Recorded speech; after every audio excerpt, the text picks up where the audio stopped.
አሰላሙ አለይኩም ወራህመቱላሂ ወበረካቱ። ዛሬ ማብራት የለም፣ ጨለማ ነው መሰለኝ። ይሄን መጋረጃ ከከፈቱ ደግሞ ያንጸባርቃል እና ዛሬ ደግሞ በአዲስ ነገር መጥቻለሁ። ሁልጊዜ በላይፍ ሲገባበት እኛ ኢትዮጵያ ማግባት ፈርተናል። ያስገባል ወይ? ኑሮ እንዴት ነው? ይሄን አክል 300 ሺህ ብር አለ፣ 30 ሪያል አለ። መሬት የለኝም፣ ቤት የለኝም፣ መሬት አለኝ። ብዙ ነገር ጥያቄዎች ትጠይቁኛላችሁ እና እኔም ፈራው ይላሉ ሁሉ። አንዱ እንደዛ 7 ዓመት 8 ዓመት ኢትዮጵያ ኑሮ አስመጣል ወይ? እንዴት ነው እንድገባ ነበር ፈራሁት። አትፍሩት። መጀመሪያ ውዴቶች እንዲመክራችሁ የምፈልገው ምን መሰላችሁ? እንደ እህትነት የምመክራችሁ ነገር ምን መሰላችሁ? ለሰው ልጅ ቤት አስፈላጊ ነው። ሀቂቃ ለመናገር አሁን ኪራይ ቤት ብትሆኑ በላችሁም አልበላችሁም እንግዲህ የሚያያችሁ ሰው የለም። ቤታቸው ሁሉም ነገር ማሻአላ ማብራት ራሱ መጣ እና ገበና ማለት ይሸፍናል። ቤትሽ በላሽም አልጠጣሽም፣ ቡና ፈላሽ አላፈላሽም፣ የፈለግሽውን ነገር በልተሽ መኖር ትችያለሽ። እንደ በቤትሽ ጎረቤት ከሆነ ሁሉም ነገር ያውቃል። ለምሳሌ አይደለም ማለት የኪራይ ቤት ከሆነ ልጅ ብታሳድጉ የሆነ ነገር ሰበረ የተባለው እንግዲህ ለብሰሸታ እራሱ አታምርም። የሰው ቤት በጣም ጫና አለው የሰው ቤት ነው። ከዛ ስልክ ግን እናንተ 2 ክላስ ብትሆን በጭቃም ይሁን መቼም ይመራል። ገንዘባችሁ ቆጥባችሁ ቤት ስሩ። ቤት ካላችሁ አንድ ቀን ሳትበሉ ብታሉ ማንም አያችሁ። የሰው ቤት ደስ ይለኛል። ለብሰሽ ማታምርም ልጅ ወልደሽ ራሱ እንደፈለገ ሆኖ ማደግ አይችልም። የሆነ ነገር አበላሻል። እንደዛ ላይ በቃ ጭቅጭቅ ነው እና ስለዚህ እናንተ ማለት የምትፈልጉ ዋና ቤት ነው። ቤት ሰርታችሁ ትንሽ ብር ይዛችሁ መጣችሁ ትንሽ ማንቀሳቀሻ ነገር ካያዛችሁ ችግር የለም እና አትፍሩበት። ሰው እንደ ቤቱ ይኖራል፣ እንደ ጎረቤቱ አይደለም። እከሌ በትልቅ ነገር እየኖራል ነው፣ እከሌ ትልቅ ነገር እየበላ እየኖራል ነው።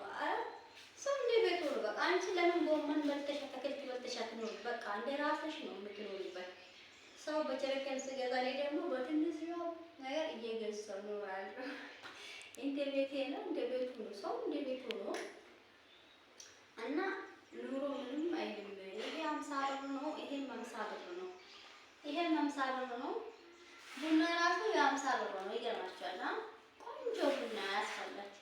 ቆንጆ ቡና ይሄ ቆንጆ ቡና ነው የሚሆነው ማለት ነው። አንቺ እንደ ቅምሽ መኖር ትችያለሽ። ሰው በኪሎ ቢገዛ አንቺ በችርቻሮ ገዝተሽ ኑሪ እና ይሄ ቆንጆ ቡና ነው። አንድ ጊዜ ታፈራለሽ። የ50 ብር ጨው ራሱ ይሄ ወደደ 20 ብር እና እኔ ይሄን የሚያመጣው ለእናንተ ትምህርት እንዲሆንላችሁ ደፍራችሁ እንድትገቡበት። እኔ ሲሰራበት የሚያሳያችሁ ነገር ያርግጥ ደስ የሚልበት ነገር አይደለም፣ ግን በኑሮ አይታችሁ ደፍራችሁ እንድትገቡ እንድትዝናኑ ማለት ነው። እንዳትጨናነቁበት ብዬ ነው እና አትጨናነቁበት። ሰው እንደ ቤቱ ይኖራል፣ እንደ ጎረቤቱ አይኖርም እና አትጨናነቁበት።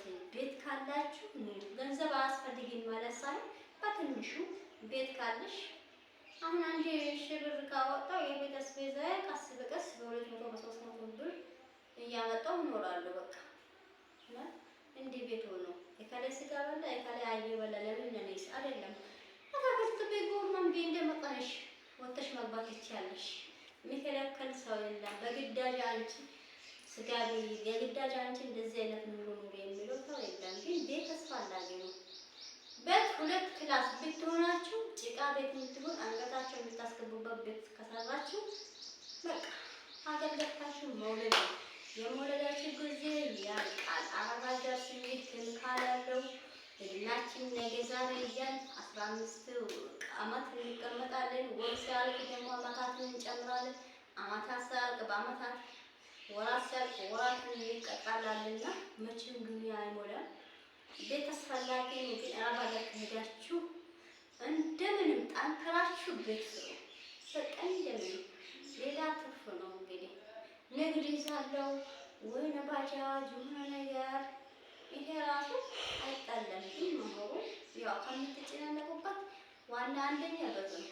ጭቃ ቤት እንዲሆንላችሁ ምጥን አድርጋችሁ 2 ክላስ ሰርታችሁ በቃ ትንሽ ገንዘብ ይዛችሁ ለንግድም ከፈለጋችሁ 200 300 ሺህ ብር አይደለም አታክልቶች በ50 ሺህ ብር ራሱ ይጀምራል። ስራ ክብር ነው።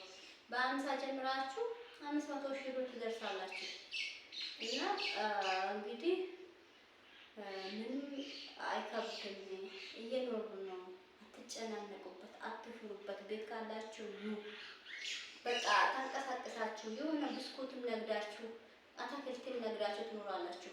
በ50 ሺህ በ100 ሺህ ብር ጀምራችሁ ሚሊዮን ትሆናላችሁ ማለት ነው። እና እኔም ደግሞ ለዛ ለእናንተ ብዬ ጥያቄ ስለምታብዙልኝ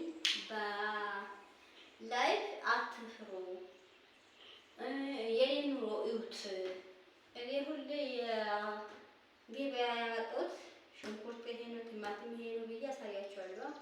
ሰው እንደ ቤቱ ነው። ቲማቲም በልተሽ ካላለሽ አልሐምዱሊላህ። ይሄን የሚያጣ ስንት አለ። አትክልት ነገር ቲማቲም አንድ ቀን፣ ድንች አንድ ቀን፣ ካሮት አንድ ቀን እየበላሽ ትንሽ በመጠንሽ መኖር ትችያለሽ። አትፍሩ። ሺህ ዓመት የሚኖር የለም። አትጨናነቁበት። ቤት ካላችሁ ሀገር ግቡ።